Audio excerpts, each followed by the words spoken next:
Hello my dear ones, आज इस video में बात करने वाली हूँ 8 ऐसे बिहेवियर क्लूज के बारे में जो आपको बताएंगे कि कोई पर्सन आपसे इमोशनली डिस्टेंस यानी कि आपसे कुछ डिस्कनेक्टेड सा है, आपके साथ रहता भी है लेकिन फिर भी आपके साथ नहीं है। तो इमोशनल डिस्टेंस के वो कौन कौन से बिहेवियर क्लूज हैं जो आपको ये पता लगाएंगे और आप जो है ना अपना समय रहते रिलेशन उनसे बेटर कर सकते हैं। अगर आप उनसे सच में अपना रिलेशन बेटर करना चाहते हैं तो आपको ये क्लूज़ पकड़ने ही पड़ेंगे और आप बात करनी होगी। और अगर नहीं रखना चाहते हैं किसी से तो फिर आपकी मर्ज़ी है। तो हम जानेंगे इन बिहेवियर क्लूज़ के बारे में, लेकिन उससे पहले आप ऐप को डाउनलोड कर लीजिए ताकि आप डेली ब्रीदिंग एक्सरसाइज करें, जिससे कि आपका दिमाग बिल्कुल शांत रहे। मेडिटेशन करने से, ब्रीदिंग एक्सरसाइज करने से हमारी मेंटल और फिज़िकल दोनों हेल्थ को बहुत फ़ायदा होता है। तो चलिए शुरू करते हैं। जानते हैं पहले बिहेवियर के बारे में, यह है मिनिमल आई कांटेक्ट,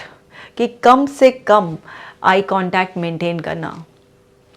कोई इंसान है आपसे बात कर रहा है तो जनरली हम सामने वाले की आंखों में आंखें देखकर बात करते हैं। ऐसा नहीं है कि हम उसे घूरने लग जाते हैं, लेकिन आंखें मिलाकर बात करना, उसकी तरफ देखना एक कॉन्फिडेंस का साइन होता है, एक इंटरेस्ट का साइन होता है कि हम किसी में इंटरेस्टेड हैं। लेकिन अगर आप किसी से बात कर रहे हैं और वो इधर उधर नज़रें घुमा रहा है, नज़रें चुरा रहा है आपसे, इसका मतलब है कि वो आपसे इमोशनली दूर हो चुका है। कुछ ना कुछ तो है उसके मन में जो चल रहा है और उसे ही छुपाने के लिए वो अपनी नज़रें आपसे नहीं मिला पा रहा है। कभी कभी ऐसा हो सकता है कि हम सभी कहीं पर और पजल्ड होते हैं, कुछ और इमोशनली मेंटली कहीं एंगेज्ड होते हैं। लेकिन अगर अक्सर ऐसा देखें आप कि कोई पर्सन है वो आपसे नज़रें चुराता है बात करते वक्त, बहुत ही कम आई कांटेक्ट मेंटेन करता है, तो समझ जाइए वो आपसे इमोशनली कनेक्टेड अब उतना फील नहीं करता है। कुछ ना कुछ तो उसके मन में इमोशनल डिस्टेंस आ ही गया है। और है शॉर्ट और वेग रिस्पॉन्सेस। अगर आप फेस टू फेस भी बात कर रहे हैं किसी से या मैसेज पर भी बात कर रहे हैं तो बहुत ही शॉर्ट, एक सा आपने तो लिखा 4-5 लाइन का एक बड़ा सा अच्छा सा मैसेज, लेकिन वहाँ से एक छोटा सा ओके आ गया, कोई इमोजी आ गई है ना, या फिर बहुत ही वेग सा आंसर, यानी कि जिसमें कोई क्लैरिटी नहीं है, ना हाँ कर रहा है ना कर रहा है, कंफ्यूज करके रख रखा है आपको। मतलब एक ऐसा रिस्पॉन्स जिसके एक नहीं 10 मीनिंग निकल सकते हैं, तो वो उस तरीके का रिस्पॉन्स दे रहा है। यानी कि अब उसमें को मतलब उस पर्सन को आप में कोई ऐसा खास इंटरेस्ट नहीं है जो आपके इमोशंस की केयर करेगा या फिर आपको क्लैरिटी देगा, कॉन्फिडेंस देगा। वो जस्ट आपकी कॉन्वर्सेशन में इंटरेस्ट नहीं ले रहा है, क्योंकि किसी के भी बिहेवियर से वो किस तरीके के वर्ड्स यूज़ करता है, उसका बिहेवियर क्या है, ये पता लगाया जा सकता है कि आखिर उसके अंदर उसके इमोशनल वर्ल्ड में क्या चल रहा है। तो अगर कोई भी ऐसा पर्सन है जो आपकी बातों में इंटरेस्ट नहीं ले रहा है, बहुत ही ज़्यादा शॉर्ट में या फिर इधर उधर की बातों में आपको कंफ्यूज कर कर और वो आपसे कम्युनिकेशन बहुत कम कर रहा है, तो समझ जाइए वो आपसे इमोशनली दूर हो चुका है। और देखते हैं अवॉइडिंग पर्सनल टॉपिक्स। अगर आप उससे उसके बारे में या कोई भी ऐसा जो बहुत क्लोज है या कुछ ऐसा रिवील कर सकता है जिससे कि उसके अंदर क्या चल रहा है वो सामने आ जाएगा, तो इस बारे में वो बात नहीं करता। मतलब आपसे जनरल बारे में बात करता है, लेकिन जब भी ऐसा होता है ना, आओ बैठो अपने बारे में कुछ बताओ या कुछ भी ऐसा जो कि इम्पॉर्टेंट होता है उसके बारे में अगर वो बात नहीं करता, बस जनरल डिस्कशन में ही पार्टिसिपेट करता है, तो समझ जाइए कि वो आपको अपने वर्ड में एंट्री देना नहीं चाहता। उसने एक बाउंड्री बना ली है और वो नहीं चाहता कि उस बाउंड्री के पार आप झांके और आपको उसकी दुनिया में क्या चल रहा है वो पता चले। अगर उसको आपसे कोई कनेक्टिविटी होती तो फिर मतलब कोई भी पर्सन है अगर उसके बारे में बात की जाए तो उसे अच्छा ही लगता है ना, उसे इंपॉर्टेंट फील होता है। फिर वो पर्सन एक दो वर्ड्स में समेट के थोड़ी ना रहता है या कंफ्यूज थोड़ी ना करता है, वो तो फिर खुलकर लंबी अच्छी बातें करना उसको अच्छा लगता है, क्योंकि हर इंसान चाहता है कि कोई हमें सुने, कोई हमें समझे। लेकिन जब कोई पर्सन है जो भी ऐसा कॉन्वर्सेशन अवॉइड कर रहा है, बहुत शॉर्ट में बात कर रहा है, तो जब भी आप घूम फिर कर उस पर आते हैं तो वो बातों को घुमा देता है, तो समझ जाइए उसके मन में कोई बहुत बड़ा इमोशनल डिस्टेंस ऐसा आ गया है जो शायद वो ऐसा होपलेस फील कर रहा है कि वो फिल नहीं हो सकता। वो गैप आ गया है, मतलब उसको ऐसा लग रहा है कि अब ये फिल ही नहीं हो सकता, इसलिए वो ट्राई भी नहीं करना चाह रहा है।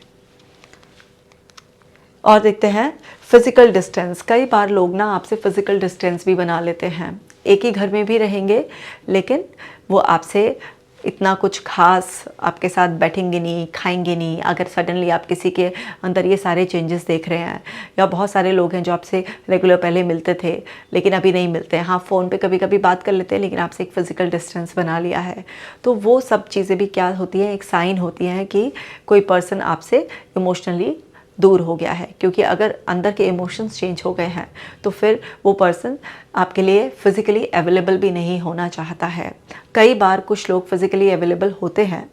जब उनके इमोशंस इतने ज़्यादा कंट्रोलिंग नहीं होते, लेकिन जब इमोशंस कंट्रोलिंग हो जाते हैं तो लोग फ़िज़िकल डिस्टेंस भी बना लेते हैं। कई बार वो अपने इमोशंस को इनडायरेक्टली एक्सप्लेन कर देते हैं जिससे कि हमें क्लू मिल जाता है, लेकिन कई बार वो बिल्कुल भी एक्सप्लेन नहीं करते हैं लेकिन फ़िज़िकल डिस्टेंस बना लेते हैं। अगर सडनली आपने ऐसा देखा है किसी के अंदर कि फ़िज़िकल डिस्टेंस आ गया है, जैसे हस्बैंड वाइफ भी होते हैं कपल ना, उनके बीच में अगर फ़िज़िकल डिस्टेंस आ गया है, मतलब सेक्शुअल रिलेशनशिप बहुत कम हो गई है उनके उसमें, तो कहीं ना कोई इमोशनल डिस्टर्बेंस उनके अंदर चल रहा है और इमोशंस ऐसे उनको कंट्रोल कर रहे हैं जिसकी वजह से फ़िज़िकल डिस्टेंस उनमें आ गया है। बच्चे हैं आपके साथ नहीं बैठते हैं, जब भी आप उनसे कोशिश करते हो कि आए बैठें बात करें, लेकिन वो कम्प्लीटली आपके साथ बैठने से मना कर देते हैं, अपनी बिजीनेस दिखाते हैं किसी भी तरीके के, तो वो समझ लीजिए कि कहीं ना कहीं बहुत बड़ा एक इमोशनल गैप आ गया आप लोगों के बीच में, इस वजह से वो फिज़िकल डिस्टेंस बन रहा है। और है शोइंग इनडिफरेंस, मतलब कोई इंटरेस्ट ही किसी भी चीज़ में नहीं दिखा रहे हैं। जब भी आप किसी भी तरीके से कोई भी एक्टिविटी वगैरह अरेंज करने की कोशिश करते हैं, कोई भी ऐसा सीन सिनेरियो सेट करते हैं, लेकिन उन्हें आपके साथ किसी भी चीज़ में इंटरेस्ट नहीं आता, ना बात करने में, ना खाने में, ना ही किसी भी तरीके से कहीं जाने में, कुछ भी तो उनको ऐसा कोई इंटरेस्ट नहीं आ रहा है। बिल्कुल आपसे अलग ही कुछ इंटरेस्ट वो दिखा रहे हैं, मतलब जैसे कि आपकी काट पर लग गए हैं। आपने कहा पूरब तो उन्होंने सीधा कहा नहीं पश्चिम, बिल्कुल ऐसा वाला आ गया है। तो वो जब इस तरीके का बिहेवियर रिपीटेडली, क्योंकि देखो कभी कभी तो किसी का भी हो सकता है, इसका मतलब ये नहीं है कि एक बार है तो आप ये सोचकर बैठ जाएं कि कोई इमोशनली आपसे दूर हो गया है, लेकिन अक्सर अगर बहुत लंबे समय तक अगर ऐसा किसी के बिहेवियर में आपको नज़र आ रहा है तो समझ जाइए कि कहीं ना कहीं इमोशनल लेवल पर कुछ इतना बड़ा चेंज आया है उस पर्सन के अंदर जिसकी वजह से ऐसा उसके साथ हो रहा है, वो ऐसा कर रहा है। और देखते हैं यह है नॉट इनिशिएटिंग कॉन्टैक्ट। आप जब बात करते हैं तो बात कर लेता है लेकिन खुद से कभी इनिशिएटिव नहीं लेता है, तो ये भी एक साइन होता है कि वो पर्सन आपसे इमोशनली दूर हो गया है। अब जब आप बात कर रहे हैं तो वो पर्सन अच्छी तरीके से बात कर रहा है, आपको अच्छे से रिस्पॉन्स दे रहा है, ऐसा नहीं कि बहुत शॉर्ट या वेग ऐसे रिस्पॉन्सेस दे रहा है, उस टाइम पर ठीक बात कर रहा है, लेकिन वो इनिशिएट ही नहीं कर रहा है, मतलब अपनी तरफ से कोई उत्साह उमंग पहल कुछ नहीं है। आप आए तो ठीक है, तो कहीं ना कहीं उसके मन में एक ये हो गया है शायद कि जब भी उसने कभी हो सकता है पहले इनिशिएट किया हो, आपकी तरफ से रिस्पॉन्स में कुछ कमी रह गई हो, तो उसका एक बिलीफ बन गया हो कि जब कोई सामने वाला खुद आएगा तभी जो है ना मैं बातचीत करूं। क्योंकि अगर उसके अंदर बिल्कुल ही आपसे इमोशनल कोई डिस्कनेक्ट हो जाता तो आपके इनिशिएट करने पर भी वो इंसान आपको रिस्पॉन्स नहीं देता, लेकिन उसके अंदर कुछ ना कुछ ऐसे इमोशनल चेंजेस आ गए हैं कि अगर उसकी तरफ से कुछ ऐसा इनिशिएट करेगा तो शायद उसको वो रिस्पॉन्स ना मिले, उसकी अपनी कुछ खुद की इनसिक्योरिटी हो सकती है जिसकी वजह से जब आप इनिशिएट करते हैं तो वो पर्सन बात कर लेता है, लेकिन वो खुद से इनिशिएटिव नहीं लेता। हो सकता है उसकी कुछ प्रायोरिटीज़ बदल गई हो, मतलब अंदर इमोशनल लेवल पर कुछ ना कुछ तो चेंज आया ही है। और देखते हैं डिस्ट्रैक्टेड बिहेवियर, है ना, बिल्कुल अलग थलग, जैसे इनअटेंशन कहते हैं ना, कि आपकी बात सुन के भी अनसुने से करना, कुछ एकदम से कई बार बहुत ही अनयूजुअल सा बिहेवियर जो एक्सपेक्टेड ही नहीं था, इस तरीके से छोटी सी बात पर एकदम से चिल्ला जाना, किसी बात पर ऐसे रो जाना या सुना अनसुना कर देना, आपने कहा कुछ वो कुछ और बता रहा है आपको, कहीं से भी एक सब उनका डिस्ट्रैक्टेड बिहेवियर है। साथ में बैठे भी हैं कि चलो आज फैमिली साथ में बैठकर मूवी देखती है, तो सामने मूवी चल रही है, फ़ोन चल रहा है, किसी भी तरीके से बहुत ही डिस्ट्रैक्टेड फील हो रहे हैं, मतलब मुंह से कुछ एडमिट नहीं कर रहे हैं, फिजिकली भी प्रेजेंट हैं, एडमिट भी कर रहे हैं कि मेंटली भी वहाँ पर प्रेजेंट है, लेकिन कहीं ना कहीं इमोशनली कहीं और एंगेज्ड हैं, आपसे कनेक्टेड नहीं है, इसलिए उनका डिस्ट्रैक्टेड बिहेवियर है। तो कई बार बहुत सारे ऐसे फेशियल एक्सप्रेशन से या उनके किसी वर्बल एक्सप्रेशन से या कुछ ऐसे उनके इनडायरेक्ट बिहेवियर से आप पता लगा सकते हैं कि हर समय एक डिस्ट्रैक्टेड से रहते हैं, या आपको भी वो किसी और ही डायरेक्शन में गाइड करने की कोशिश करते हैं, आपको किसी और थॉट प्रोसेस में ले जाएंगे, कुछ ऐसी कन्फ्यूजिंग बात कह देंगे जिससे कि आप सोचने पर मजबूर हो जाओगे। कई बार तो इतने होते हैं कि सेल्फ डाउट में भी आपको डाल देते हैं, क्योंकि जब कोई इंसान इमोशनली आपसे दूर हो जाता है तो वो इस बात की बहुत ही कम केयर करता है कि उसके बिहेवियर का, उसकी बातों का आप पर क्या फ़र्क पड़ेगा। क्योंकि जब तक आप किसी से इमोशनली कनेक्टेड होते हैं तभी तक वो कंसर्न होता है इसके बारे में कि आप कैसा फील कर रहे हैं और कहीं किसी की बातों से आपको कोई ठेस ना पहुँचे।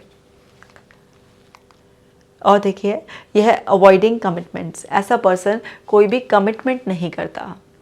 क्योंकि कमिटमेंट आप किससे करेंगे, जिससे आप इमोशनली कनेक्टेड होंगे। क्योंकि कमिटमेंट का नाम ही क्या है ना, कभी कमिटमेंट तो तभी होता है ना जब हम उसे पूरा करने के इंटेंशन रखते हैं। लेकिन अब वहीं पर इमोशनल डिस्टेंस आ गया है, तो जब आपके अंदर इमोशनल कनेक्टिविटी नहीं है तो फिर आप किसी से कमिटमेंट करने का मतलब है किसी भी चीज़ में बंधना। तो आप कैसे कोई बंधन स्वीकार करेंगे, क्योंकि आप तो इमोशनली अब उससे पर्सन से सेपरेट हो चुके हैं। तो इमोशनल सेपरेशन आपको किसी भी कमिटमेंट में बांध ही नहीं सकता। तो ऐसे लोग कोई भी कमिटमेंट नहीं करते हैं किसी भी तरीके से। आप उनसे छोटे से छोटा भी बोलो कि जो मूवी देखने चलना है, हाँ देखते हैं अभी बताएंगे, कभी ये नहीं बोलेंगे हाँ चलेंगे, है ना। इस तरीके से आपको फिर से एक कन्फ्यूजन में डाल देंगे। तो कमिट नहीं करेंगे किसी भी चीज़ के लिए। अगर आप किसी को डेट कर रहे हैं और आप जब भी उस पर्सन से कमिटमेंट की बात करते हैं और वो पर्सन ऐसे गोल गोल घुमा देता है और कमिटमेंट करने से डरता है, तो समझिए अभी वो इमोशनली इतना श्योर नहीं है आपको लेकर कि वो कमिटेड होने के लिए तैयार है। जब वो इमोशनली बिल्कुल पक्का हो जाएगा, उसके इमोशंस की इंटेंसिटी इतनी बढ़ जाएगी कि उसका जो इंटेलेक्ट है उसका भी कंट्रोल खो जाएगा उसके ऊपर से, तब जाकर वो पर्सन कमिटमेंट की स्टेज में आता है। लेकिन अगर कोई भी किसी भी तरीके का, चाहे वो वर्क प्लेस पर, पर्सनल, उसमें कहीं पर भी अगर आपसे कमिटमेंट करने से पीछे हट रहा है, तो समझ जाइए उसके अंदर आपको लेकर उतनी इमोशनल स्ट्रेंथ नहीं है, वो आपसे इमोशनली दूर है या उसके वीक इमोशंस हैं आपको लेकर। तो उम्मीद करती हूँ इन कुछ क्लूज से आप समझ गए होंगे कि किस तरीके से आपको समझना है। तो आपकी अगर कोई अच्छी खासी चलती हुई रिलेशनशिप है, उसमें अगर आपको इमोशनल डिस्टेंस फील कर रहे हैं, तो इन बिहेवियर साइंस पर आप सिग्नल्स पर जो है ना क्या कहते हैं ध्यान दीजिए और इन साइंस को पकड़िए आप। और जब इन साइंस को पकड़ेंगे तो वो पर्सन वैल्यूएबल है तो उससे बात कीजिए डायरेक्टली, अपना रिश्ता बेटर करने की कोशिश कीजिए कि क्यों ऐसा इमोशनल डिस्टेंस आया। और अगर उस पर्सन के साथ आपका एक्सपीरियंस बहुत ख़राब है और ऑलरेडी आपको लग रहा था कि ये अच्छा ही हुआ, मतलब अभी पीछा छूटा जैसी बात है, तो फिर इस अपॉर्चुनिटी को एक मतलब ऐसा लीजिए कि आपके लिए एक एडवांटेजेस अपॉर्चुनिटी आ गई है और उसका फ़ायदा उठाकर उस पर्सन से आप पूरा ही डिस्कनेक्ट हो जाइए। तो उम्मीद करती हूँ ये वीडियो आपको बहुत हेल्प करेगा। इस वीडियो को बाकी लोगों के साथ भी शेयर कीजिए, क्योंकि वैसे तो हमें इस वीडियो की बहुत ही ज़्यादा ज़रूरत है। क्योंकि एक्चुअली इमोशनली अगर कोई हमसे दूर हो जाता है तो कोई मुंह से नहीं बताता है कि अभी मैं इमोशनली तुमसे बहुत दूर हूँ, है ना, मैं तुमसे बात नहीं करूँगा, तुम्हें वैल्यू नहीं दूंगा, तुम्हें अवॉइड करूँगा, ऐसे तो कोई भी नहीं बोलता ना। तो कुछ ना कुछ ऐसे बिहेवियर क्लूज ही होते हैं जिससे हमें पता लगाया जा सकता है और हम समय पर सुधार भी सकते हैं और समय पर अपना पीछा भी छुड़ा सकते हैं। तो ये डिपेंड करेगा कि हमारे साथ कैसी सिचुएशन है और किन लोगों के साथ हमारा वो किस तरीके का रिश्ता था। मैं मिलूँगी आपसे नेक्स्ट वीडियो में। आप अपना खास ख्याल रखिएगा।